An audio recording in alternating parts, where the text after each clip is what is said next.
ingegneria dell'occultismo, Miss Lores y Ladies. Una pregunta, para Mauro, ¿hay seres superiores a los Elohim, que vigilan a los Elohim? Y gracias otra vez. Diría, de dejar contestar esta pregunta, a Mauro Viglino. Y quien lo sabe, en el sentido, que todo es posible. Es decir, en el momento en que se establece que los Elohim bíblicos no pertenecen a la especie adamita, digamos así, porque son ellos que la han, con total evidencia, fabricada. Desde ese punto, para atrás, la Biblia no se interesa de nada.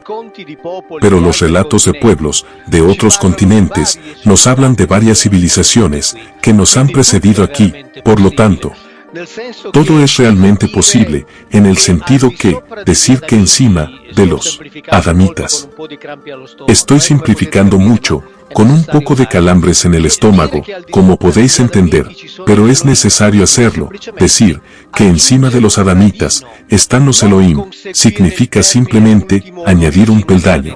No conseguir el término último, o el origen de la verdad, porque ¿cuántos peldaños hay antes que los Elohim? Creo que nadie lo sabe. Volvemos con Pietro Uffa porque lo dejamos. Laura quiere decir algo antes. Hemos interrumpido un discurso que quisiera retomar, si estos, digamos, famosos, Elohim, de los que hablábamos con Mauro, hubiesen metido este motor del Ferrari, como decía antes, Pietro Uffa, es como meter el motor de un Ferrari en un Cinquecento. Quisiera preguntar, Pietro, ¿te has hecho una idea de por qué esto ha podido ocurrir? Lo que yo estoy intentando hacer, como biólogo, obviamente, es entender si en nuestro proceso evolutivo haya habido algo que podemos definir no completamente autónomo. Es decir, durante el proceso de dominación, algunas fases han sido realizadas por terceros. Esto es lo que yo estoy intentando entender, por tanto, retomando los textos antiguos. Como decía Mauro, lo que textos antiguos nos ofrecen, pero ver también nuestra biología, porque lo importante es también esto, entender nuestra evolución, los pasos cruciales de nuestra evolución, que aún son incógnitas, ir a excavar en nuestro ADN para ver, pues nuestro ADN está lleno de información sobre nuestra historia biológica, partir de ahí, pero para sacar información, tenemos que por fuerza partir desde un punto de vista diferente del académico. Porque si continuamos sosteniendo, está bien, la evolución humana tiene particularidades, pero aún así, es una evolución, así como la que sostenía Darwin, con modalidades con las cuales Darwin decía que la evolución sucede, y así no vamos a ningún lado. Aquí me dais pie para recordar. Aquí pido ayuda a Mauro. El inicio del film Noé, donde se ve al inicio, donde Noé es pequeñito y está junto al papá. Una imagen desenfocada en al fondo, donde Lamec dice al hijo: hombres, en un escenario que parece posbélico, de una tierra, de otros tiempos, muy ancestral, donde se ve al fondo un grupo de personas que son hombres.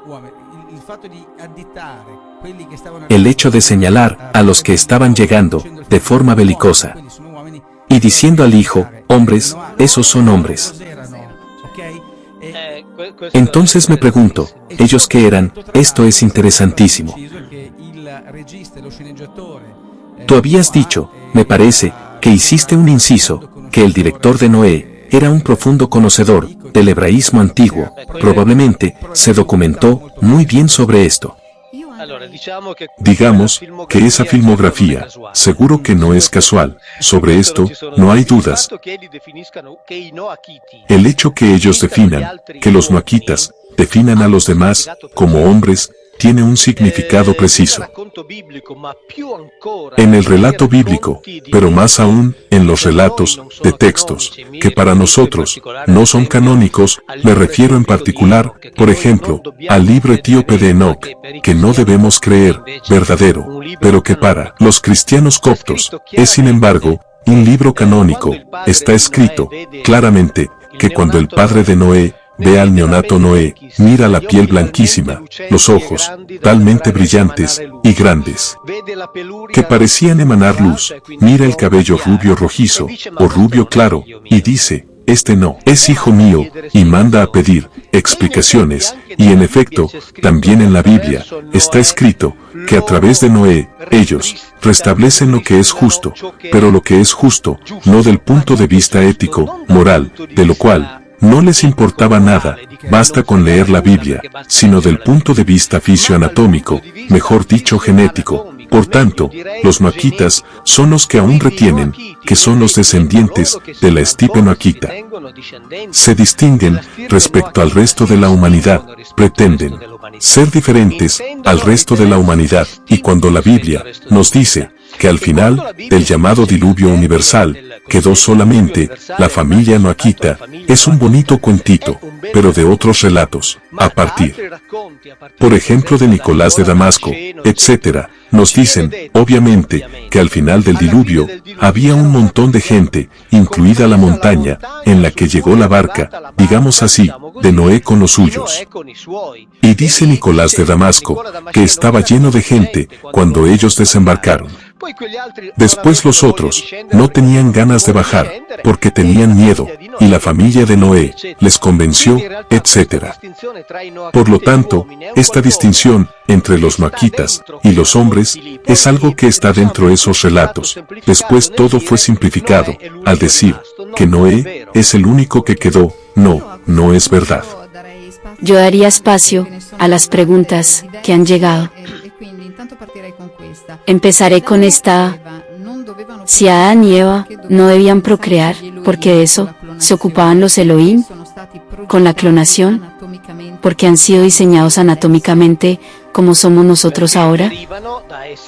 Porque derivan de seres que procreaban, no es que hayan sido diseñados, de nuevo, fueron modificados, ulteriormente perfeccionados, ulteriormente enriquecidos, con patrimonio genético, de parte de los Elohim. Pero como ellos eran, no los progenitores de la humanidad, porque la humanidad entendido como los sapiens, como nos explicó bien Pietro antes, existían desde hace mucho tiempo, y esos debían procrear absolutamente, eran los que estaban en el Edén, los que no debían ceder a esta necesidad, porque dentro del Gan Edén, ellos habían metido aquellos que debían estar allí, trabajando para ellos. Y porque el Gan Edén era uno de sus laboratorios, porque no tenían solo el bíblico. Otros textos nos hablan de otros Gan Edén en otras partes del planeta. Por tanto, quien estaba allí dentro no debía tener la necesidad de reproducirse. Esto es así.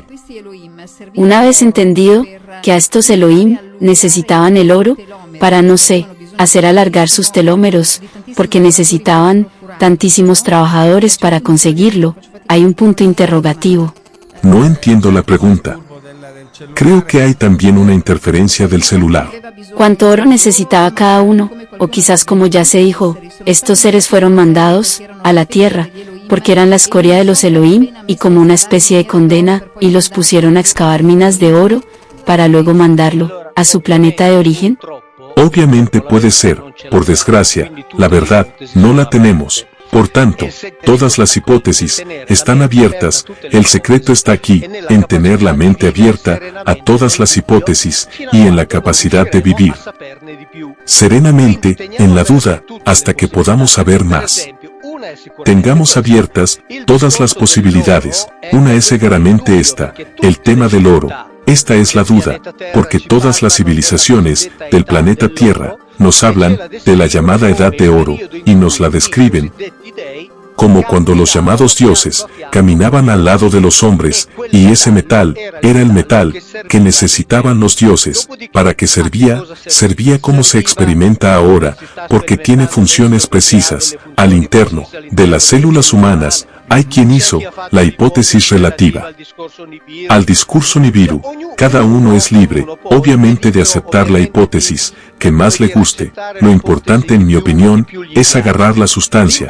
Lo fundamental es que cuando se señala la luna, es justo también discutir sobre el dedo, pero no se debe cometer el error de fosilizarse sobre el dedo, cosa que sin embargo, lamentablemente, hace un montón de gente. Por lo tanto, establezcamos que existe la luna, después divirtámonos también discutiendo sobre el dedo, pero no olvidemos, nunca, la luna.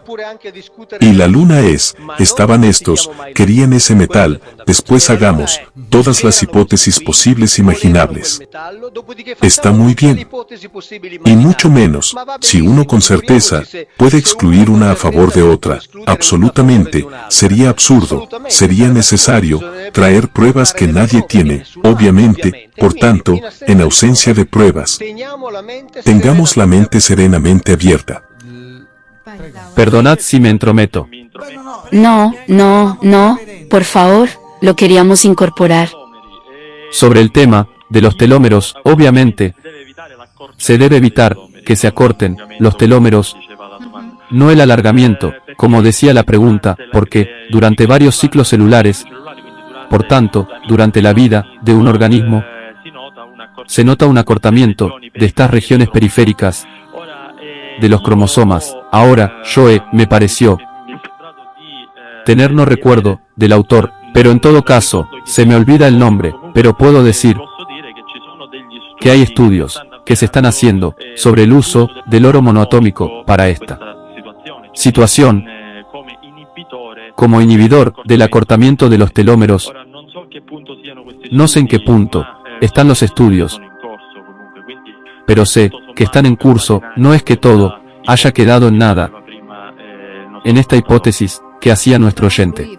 Él decía, quizás yo leí mal, le servía el oro no para hacer alargar sus telómeros. No, se necesita evitar el acortamiento de los telómeros, que es algo distinto. Cuanto más se acorta el telómero, más envejece la célula. Se envejece claramente mucho antes. Es necesario evitar que se acorte. Pietro, perdóname la interrupción. Volviendo a los textos antiguos, volviendo al texto bíblico, es probable que los patriarcas viviesen realmente los años que nos describen en los primeros pasajes de la Biblia. ¿Qué hubiesen evitado? El acortamiento de los telómeros y el efecto de la telomerasis. Efectivamente, lo que pensamos es eso, que podría haber individuos que en épocas pasadas viviesen más de lo que nosotros tenemos la posibilidad de vivir. Se considera que hay un artículo que dice claramente, en un estudio de genética, dice claramente que estamos programados genéticamente para vivir 120 años. Mira por dónde va esto, Mauro, corrígeme si me equivoco. 120 años, es justo la edad que me parece que Yahvé castigó al ser humano, y lo decretó así. No solo te confirmo, pero te digo algo, que es del 25 de mayo, el profesor Mauro Giacca, si recuerdo mal, excúsame, lo encontráis en internet, dirige el Instituto de Ingeniería Genética de Trieste. En una transmisión en Radio Capital, dijo, me parece, el 25 de mayo, que nuestras células tienen una especie de obsolescencia programada sobre los 120 años, y una persona me escribió diciendo, cuando escuché esto, pensé en ti, cuando dices, que hagamos de cuenta que la Biblia dijera la verdad.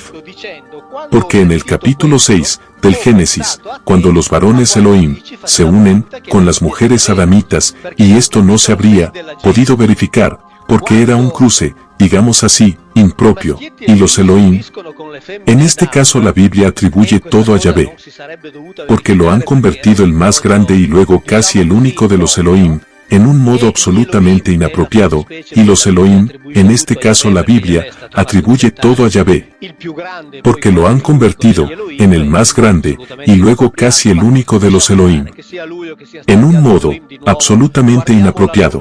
Dejémoslo estar, que sea él el que haya hecho esto, o haya sido otro Elohim, da lo mismo. Miremos la luna, y dejemos el dedo. Dice, no me ocuparé más de estos Adán. Y su vida será de 120 años. Ahora bien, digo yo, son todas coincidencias, faltaría más, son todas casualidades. Pero hay científicos que nos dicen que en nuestras células parece que hay una obsolescencia programada que nos lleva a los 120. Al menos de esto, tomemos nota, después cada uno se haga sus ideas. Ciertamente no. Son científicos, que no creo, que conozcan los textos antiguos. Diría que no se ocupan de eso. No se ocupan de eso. Exacto, son independientes, y mira por dónde coinciden. No hay la visión holística en este campo. Entonces, yo digo pongamos juntas todas estas casualidades, pero debemos saber que existen estas casualidades, y no que por una parte están los científicos que hablan y de la otra están los libros de fantasía, donde gente que hace 2500 años tenía un montón de tiempo que perder, como no tenían computadora, se fatigaban al escribir y reescribir en pergaminos o incluso en tablillas para inventarse fabulitas. Estemos atentos en hacer estas afirmaciones, estemos atentos. Te confirmamos que Mauro Giacca fue el responsable del Laboratorio de Medicina Molecular de la Universidad de Trieste y del Centro de Ingeniería Genética. Podéis especificar el reciente interés de la Universidad de Harvard sobre la investigación de Pietro Buffa y Mauro Biglino y Raffaele Bianco de Génova. Sí, esto es algo que nos enorgullece particularmente en el sentido que, lo que he notado después de la publicación del primer trabajo con I geni manipolati di Adamo, el gen manipulado de Adán, diversos colegas biólogos, biotecnólogos, se han acercado a la idea que nuestro proceso evolutivo no fue completamente autónomo. Por tanto, yo debatí mucho con colegas en lo que concierne al desarrollo de elementos que luego introduzco en mis libros, en cuanto que yo nunca introduzco en los libros elementos sobre nuestra biología, sobre nuestra evolución, que no haya debatido antes con otros colegas, en modo de estar seguro que sobre ese elemento que voy a describir haya un debate profundo. Este último año, noté el interés de diversos colegas. Tengo un colega en particular, el Dr. Pettinato, que trabaja en Harvard Medical School, y el Dr. Pettinato me sigue en los estudios, desde el primer libro, I geni manipolati di Adamo, el gen manipulado de Adán, y ahora, con el libro, Resi Humani, Restos Humanos. Este libro ha creado un interés particular en otros colegas americanos. Me han pedido copias, que junto con Mauro, estamos encargándonos de mandar, precisamente, para ver qué piensan los colegas del otro lado del océano sobre este trabajo. Es algo que nos hace particularmente orgullosos. Después señalo también algo, y dejo la palabra a Mauro, en el segundo libro, Resi Humani, Restos Humanos. Tenemos la participación. Tenemos la aportación de otro genetista. No soy solo yo, que me asomo a esta posibilidad, tuvimos el placer de tener una aportación sustancial de parte de un profesor de genética de la Universidad de Catania, que escribió una parte sobre el genoma humano, llamada La materia oscura del genoma, y debo decir que es una de las partes, quizás una de las partes relacionada con nuestra genética, sobre la cual hoy se discute bastante, y es mucho más fascinante. Hablamos del llamado ADN basura, que hoy es revalorizado por la biología molecular y que hoy, más que nunca, están justo investigando esas regiones reguladoras que nos han permitirnos esta conexión, el hacernos humanos.